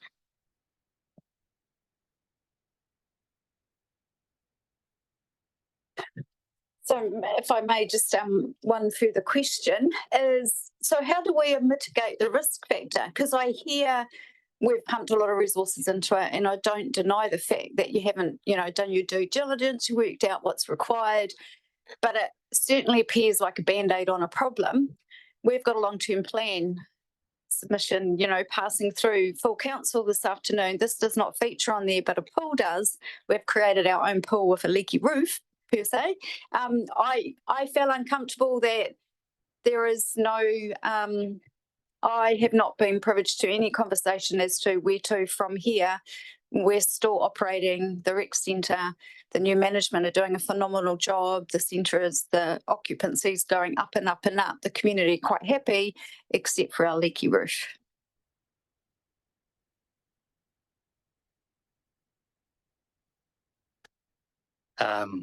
The only comment I'll make on that is that Nick and his team are working through all the condition and property portfolios, as you're aware, over the last 12 months or so.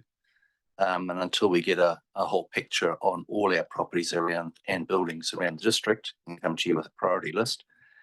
And can I foresee that there's going to be significant investment required, and the whole question is going to be asked whether we continue with some of these facilities or not. And the Motueka Rec Centre is one of those. Thank you, Councillor Kinmonth. Thank you. Through you, Madam Chair. Ngāpua Ruby Bay sculptures at the entrance to Mapua. When you turn off from the State Highway, there's a big tall sculpture there. There's another one in Apara Road, Tasman, and there's another one in Stagecoach Road. I've been asking questions of staff as to who owns them now, who's going to maintain them, because tonight we have a meeting with Taka, which is going to come up about they wanting to offer their help to maintain some of the land around there. So before 7 o'clock tonight, could someone get back to me as to who from the council I can talk to and who's going to provide that resources, and the other thing, who's going to clean them, maintain them? Grant. Just through the chair, my understanding is that it's on road. They're on road reserve. They're not maintained by the reserves and facilities team, but yeah, someone may be able to answer that.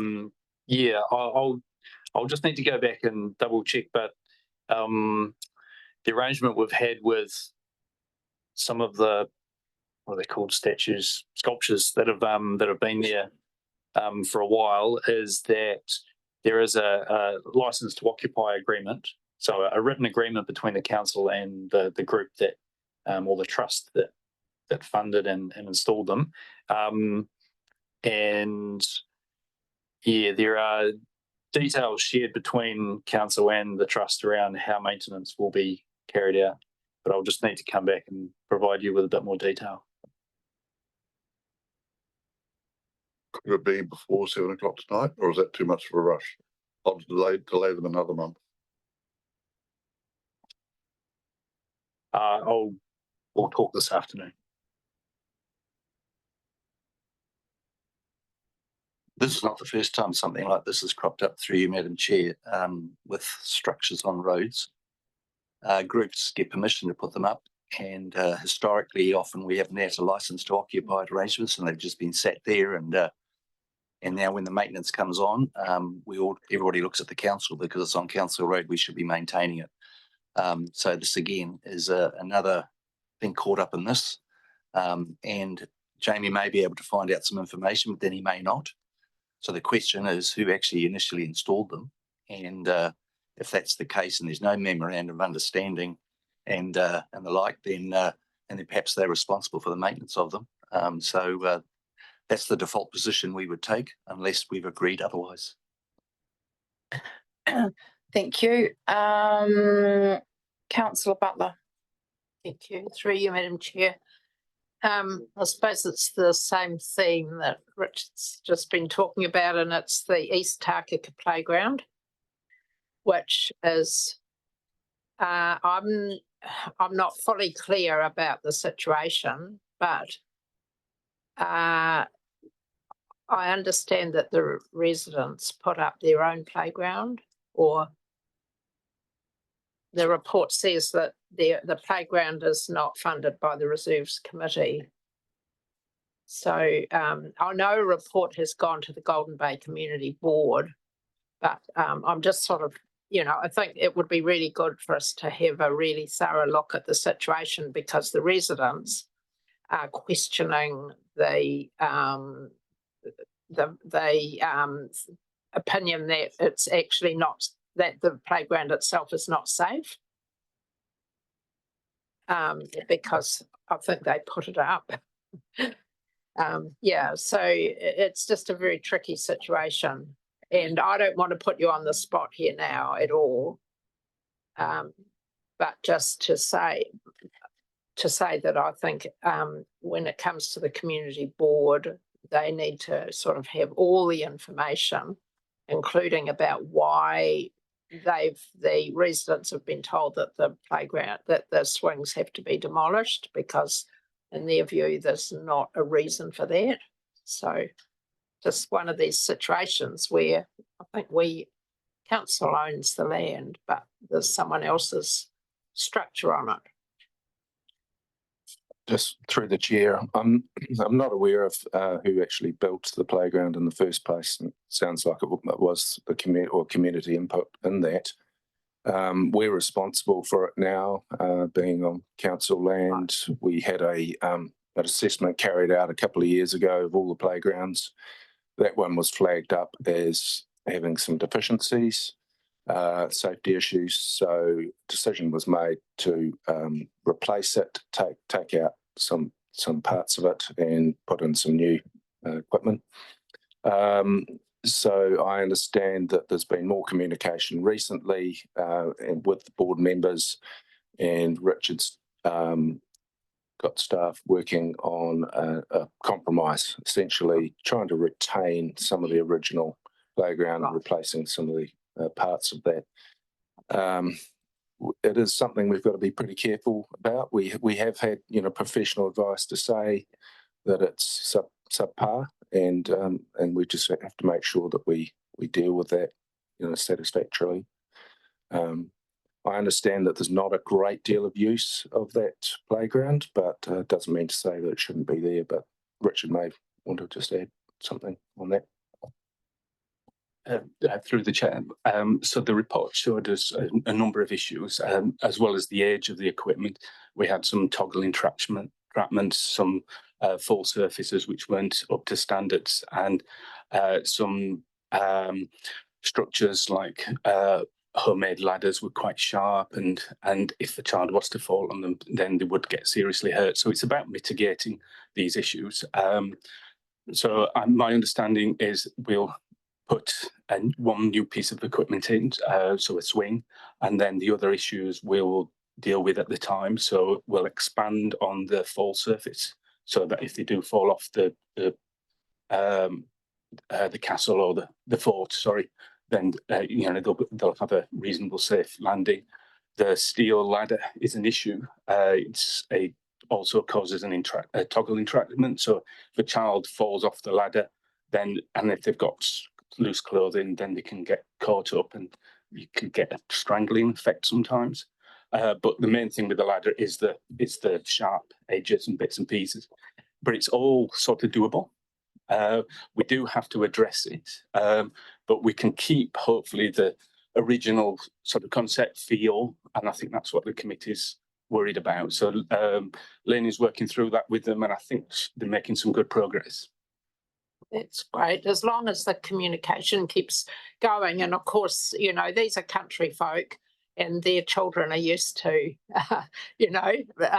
playing around in areas which are, I don't know that somebody might think they're a risk or whatever. So I think that does have to be borne in mind as the context. The only people who use that playground actually are the people of East Takaka.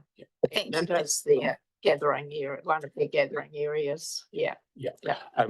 Safety is about not impeding play. So if a child breaks their arm, then it's part of learning. What we don't want is a serious accident, and that's what these inspectors are really good at finding. And so it's about reducing that risk. Yeah. Thank you.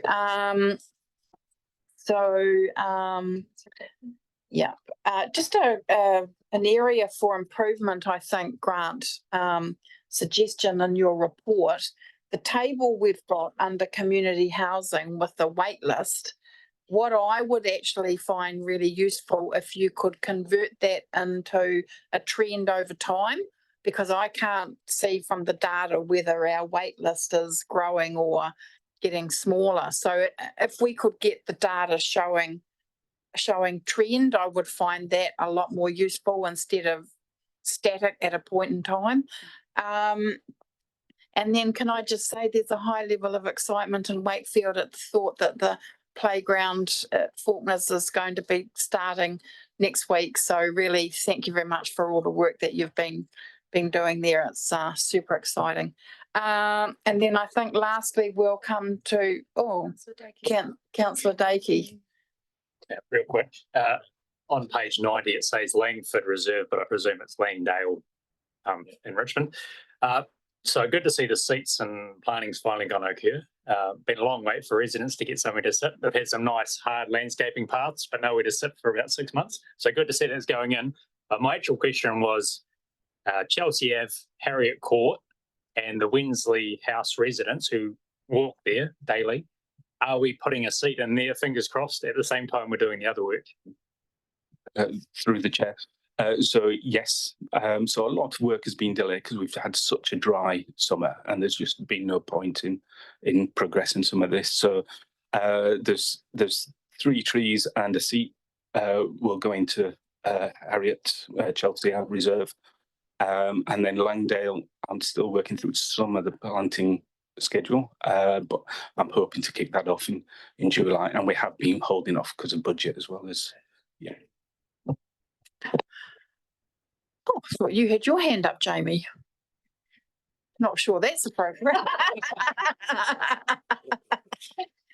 Okay, all right. I think that brings us to the end of our questions. We do have a resolution up there on the board. Is someone prepared to move that? Moved by councillor Shellcras, seconded by councillor Mailing. If there's nothing further, I shall put that resolution. All those in favour, please say aye. Against, that is carried. And I shall conclude with a closing karakia. Kia hora, te marino, kia whakapapa punamu, te moana, aroha, aroha mai, tēnā tātou, tēnā tātou, tēnā tātou katoa. Let calm go forth, the sea shines like the greenstone, goodwill has been exchanged. Acknowledgements to you, me, and everyone here. So thank you very much. We've got our full council meeting starting at 1 o'clock. Thank you.